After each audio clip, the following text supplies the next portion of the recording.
విశాఖను బాబు వస్తే అమరావతి అనుకున్నాం. ఇలా ఇటువంటి భారీ సభలు భారీ మీటింగ్లు అమరావతిలోనే పెట్టచ్చు కదా సార్, విశాఖలో పెట్టడానికి కారణం ఏంటి? నేను మీరు ఉపన్యాసం మొత్తమేనండి మోడీది.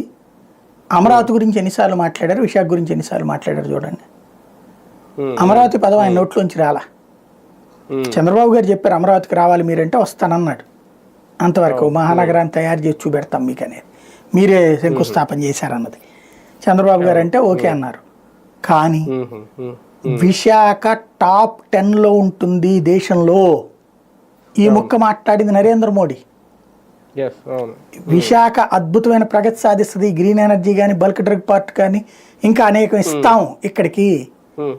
అర్బనైజేషన్ చాలా ముఖ్యం, దాంట్లో మేము ప్రాధాన్యం ఇస్తున్నాం. గ్రామీణ ప్రాంతాలకి వ్యవసాయం మీద ఆధారపడాల, ఉద్యోగ ఉపాధి అవకాశాల కోసం పట్టణాల మీద ఆధారపడాల, పట్టణం కాదు నగరాల మీద ఆధారపడాల. అది నిన్న నరేంద్ర మోడీ తన ఉపన్యాసంలో చెప్పిన పాయింట్. విశాఖ కేంద్రం అయితేనే వస్తాయి పరిశ్రమలు.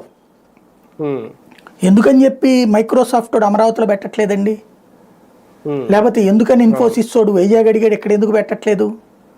ఫర్ ఎగ్జాంపుల్ సాఫ్ట్వేర్ కంపెనీలు ఇక్కడ పెడతాడా అక్కడ పెడతాడా?